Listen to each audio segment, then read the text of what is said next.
Scooty योजना हेतु 400 करोड़ रुपए की बजट व्यवस्था प्रस्तावित है। मुख्यमंत्री शिक्षुता प्रोत्साहन योजना हेतु 40 करोड़ रुपए की व्यवस्था प्रस्तावित है। विंध्याचल मंडल में मां विंध्यवासिनी विश्वविद्यालय मिर्जापुर की स्थापना हेतु 50 करोड़ रुपए की, मुरादाबाद मंडल में गुरु जम्बेश्वर विश्वविद्यालय मुरादाबाद की स्थापना हेतु 50 करोड़ रुपए तथा देवी पाटन मंडल में मां पाटेश्वरी विश्वविद्यालय बलरामपुर की स्थापना हेतु 50 करोड़ रुपए की व्यवस्था प्रस्तावित है। स्वामी सुखदेवानंद विश्वविद्यालय शाहजहांपुर की स्थापना की नई योजना हेतु 21 करोड़ रुपए की व्यवस्था प्रस्तावित है। काशी नरेश विश्वविद्यालय भदोही की स्थापना की नई योजना हेतु 21 करोड़ रुपए की व्यवस्था प्रस्तावित है।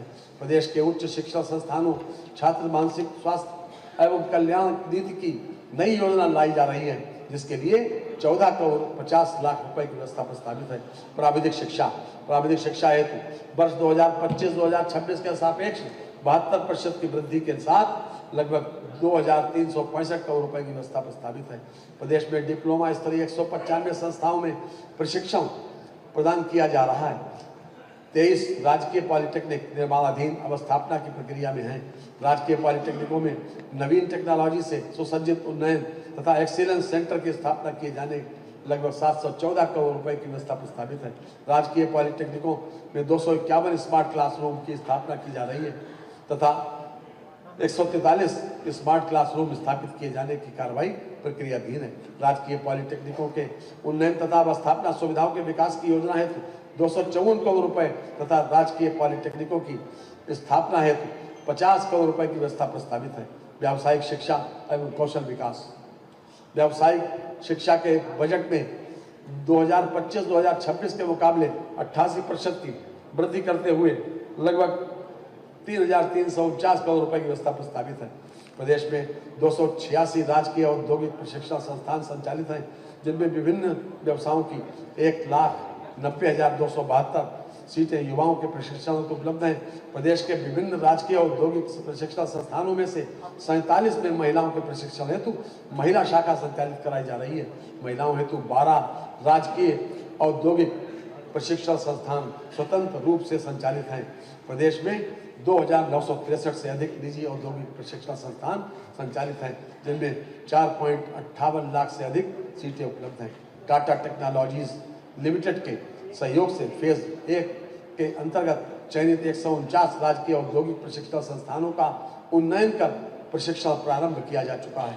फेज 2 के अंतर्गत वित्तीय वर्ष 2025-26 में टाटा टेक्नोलॉजीज लिमिटेड के सहयोग से 62 राजकीय औद्योगिक प्रशिक्षण संस्थानों के उन्नयन कार्य प्रगतिमान है। कौशल विकास मिशन के संचालन हेतु प्रशिक्षण व्यय के लिए 1,000 करोड़ रुपए तथा दस्तकार प्रशिक्षण योजना हेतु लगभग 836 करोड़ रुपए की व्यवस्था प्रस्तावित है। प्रोजेक्ट प्रवीण के लिए 500 करोड़ रुपए तथा मुख्यमंत्री शिक्षुता प्रशिक्षण योजना हेतु 20 करोड़ रुपए की व्यवस्था प्रस्तावित है। खेल एवं युवा कल्याण वर्तमान में प्रदेश में कुल 84 स्टेडियम, 67 बहुउद्देशीय क्रीड़ा स्थल, 38 तरणताल तथा 52 जनपदों में अत्याधुनिक जिम उपकरणों की स्थापना की गई है। जनपद वाराणसी में पीपीपी मॉडल पर अंतर्राष्ट्रीय क्रिकेट स्टेडियम का निर्माण कराया जा रहा है। जनपद मेरठ में मेजर ध्यानचंद राज्य खेल विश्वविद्यालय का निर्माण कराया जा रहा है। खेलो इंडिया योजना अंतर्गत जनपद वाराणसी के सिगरा स्टेडियम का व्यापक विकास, जनपद जौनपुर में बहुउद्देशीय क्रीड़ा हॉल का निर्माण तथा जैतपुर रायबरेली में बहुउद्देशीय क्रीड़ा हॉल का निर्माण कराया जा रहा है। जनपद गोरखपुर में ईपीसी मोड पर अंतर्राष्ट्रीय क्रिकेट स्टेडियम के निर्माण की स्वीकृति प्रदान की गई है। वन एवं पर्यावरण हमारे लिए गर्व का विषय है कि देश में सर्वाधिक जैविक दबाव के बावजूद उत्तर प्रदेश वनावरण व वृक्षादन में वृद्धि के मामले में पूरे देश में द्वितीय स्थान पर रहा है। राज्य को यह गौरव प्राप्त होने का मुख्य श्रेय प्रदेश सरकार द्वारा चलाए जा रहे वृक्षारोपण अभियान को जाता है। बृहद वृक्षारोपण के माध्यम से वर्ष 2017 के पश्चात अब तक प्रदेश में 242 करोड़ 13 लाख से अधिक पौधों का रोपण किया गया। वर्षा काल 2026 में वृक्षारोपण हेतु 35 करोड़ पौधारोपण का लक्ष्य प्रस्तावित है।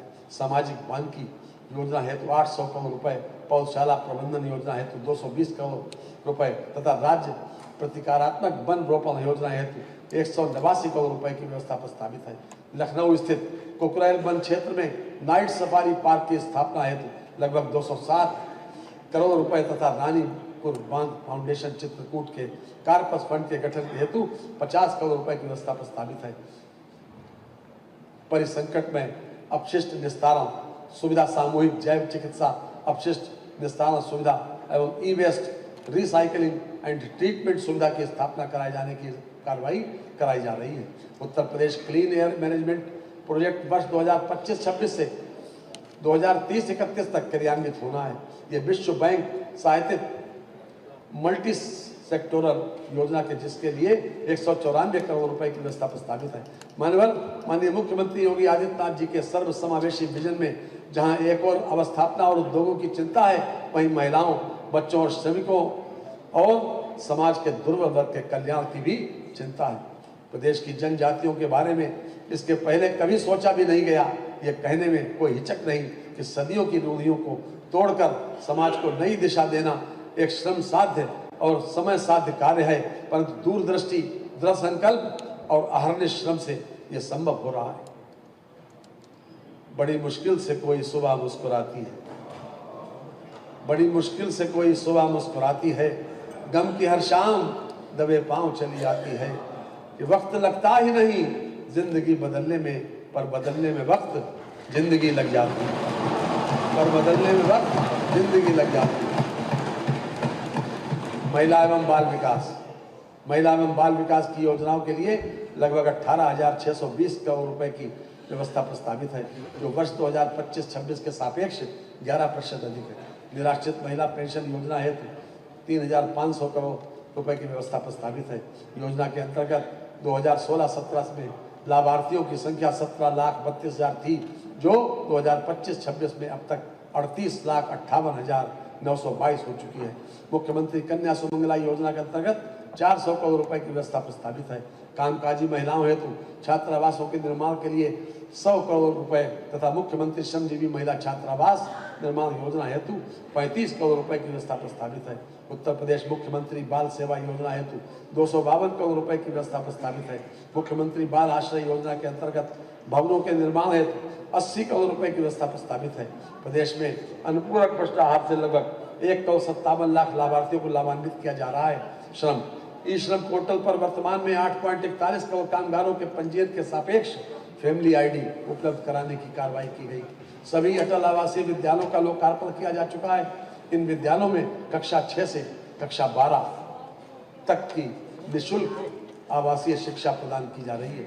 वर्तमान में 10,876 छात्र छात्राएं इन विद्यालयों में अध्ययनरत हैं। योजना हेतु 70 करोड़ रुपए की व्यवस्था प्रस्तावित है।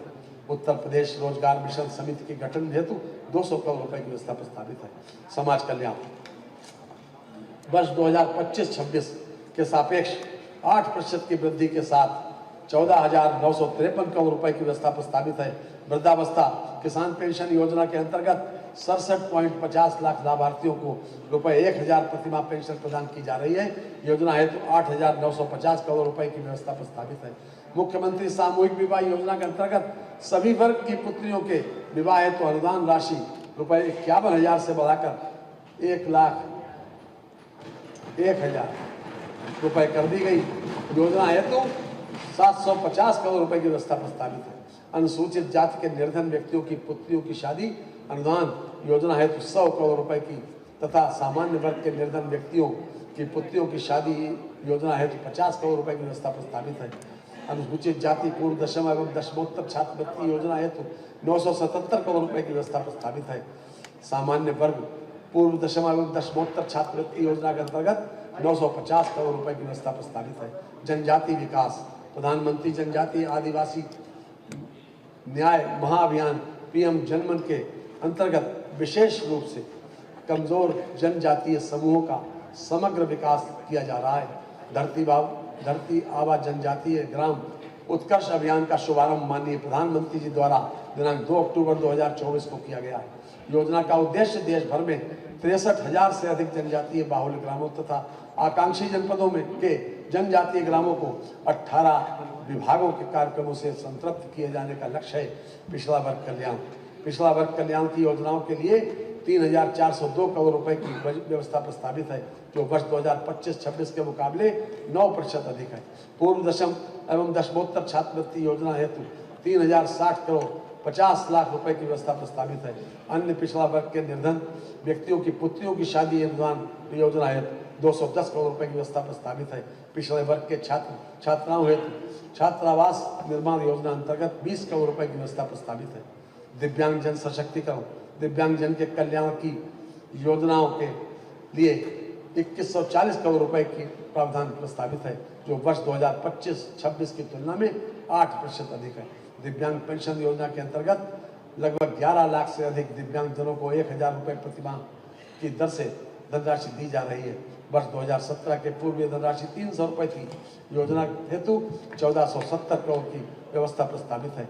3 से 7 वर्ष की श्रवण बाधित, मानसिक मंदित तथा दृष्टि बाधित दिव्यांग बच्चों के प्री स्कूल रेडीनेस हेतु 18 मंडलीय जनपदों में बचपन डे केयर सेंटर्स का संचालन किया जा रहा है। प्रदेश के 7 महत्वाकांक्षी जनपदों तथा चंदौली, सिद्धार्थनगर, बहराइच, श्रावस्ती, फतेहपुर एवं सोनभद्र में नवीन बचपन डे केयर सेंटर्स का संचालन की कार्रवाई प्रक्रियाधीन है।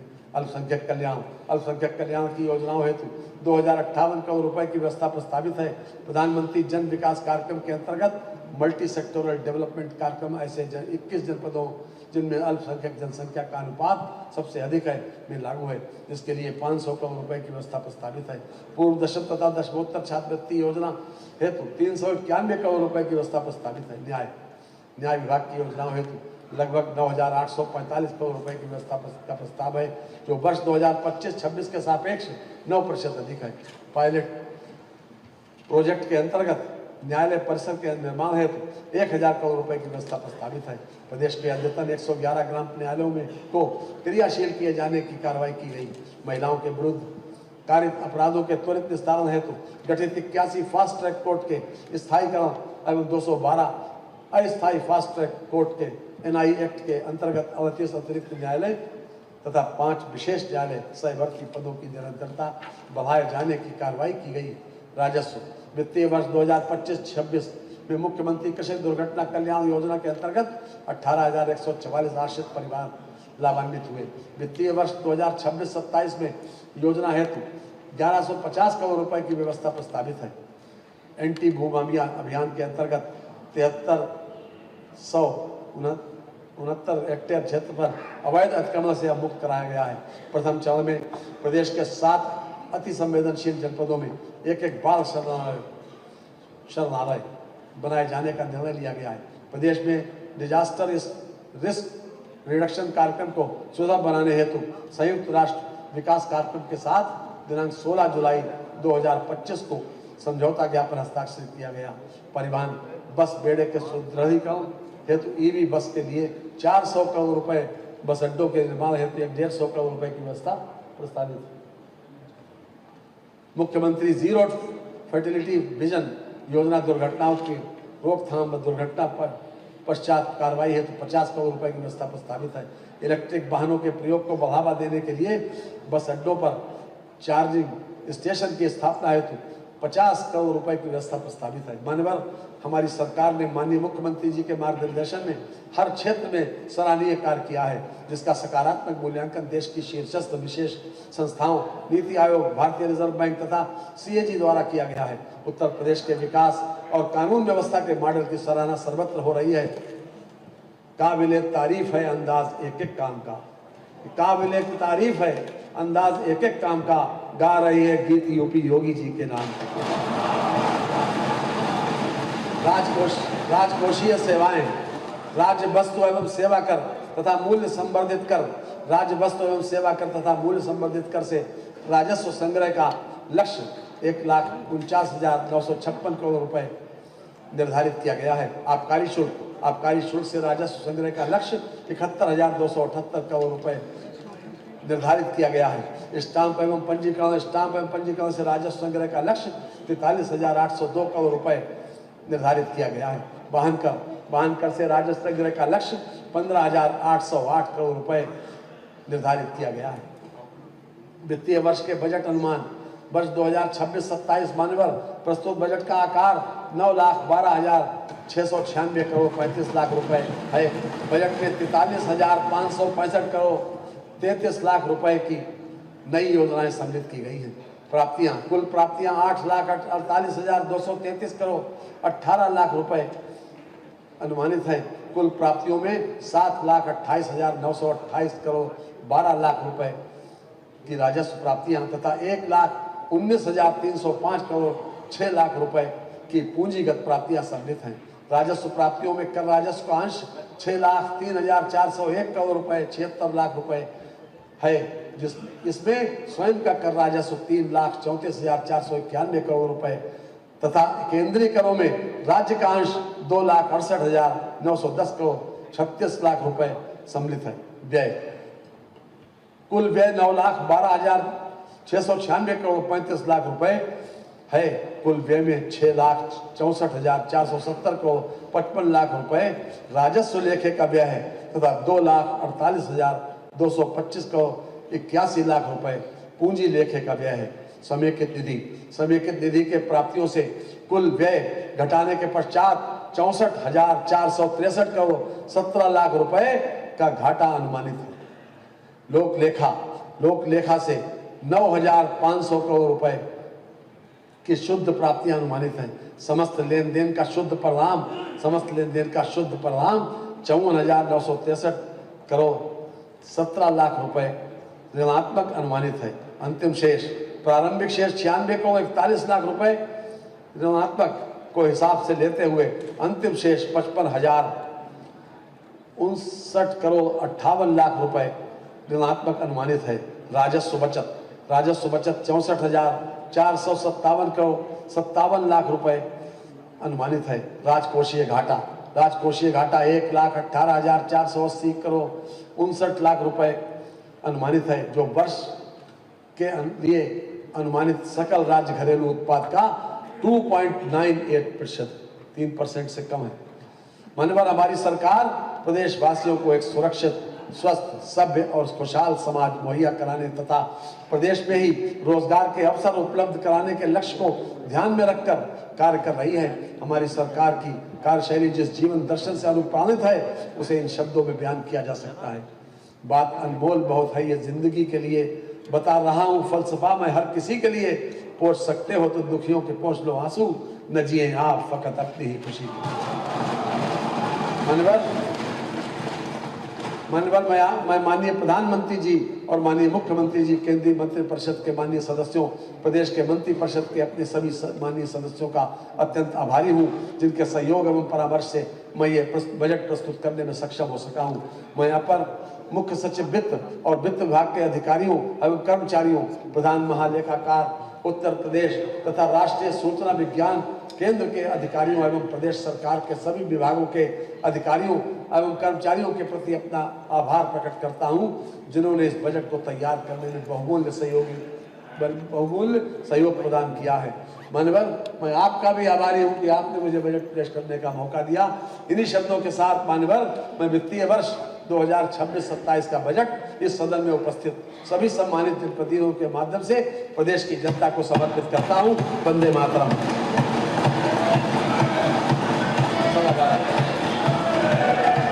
अभी क्योंकि माननीय वित्त मंत्री जी के द्वारा बजट प्रस्तुत किया गया है, बैठ जाओ यार, लाइव माननीय मुख्यमंत्री जी, माननीय वित्त मंत्री जी और सभी सम्मानित नेतागण अपनी उनकी व्यस्तता रहती है बजट प्रस्तुत करने के बाद, चाहे वो प्रेस की मीडिया के माध्यम से हो, तो इसलिए अभी दोपहर का लंच माननीय मुख्यमंत्री जी की ओर से हमारी कैंटीन में है। सभी से निवेदन है कि दोपहर को लंच वालेंगे। अब हम उठते हैं 2 बजे तक के लिए, हम इसको जी 2:15 बजे तक 2 घंटे हैं, 2 बजे तक 2:30 बजे अब हम दोबारा बैठेंगे। 2:30 पर दोबारा बैठेंगे।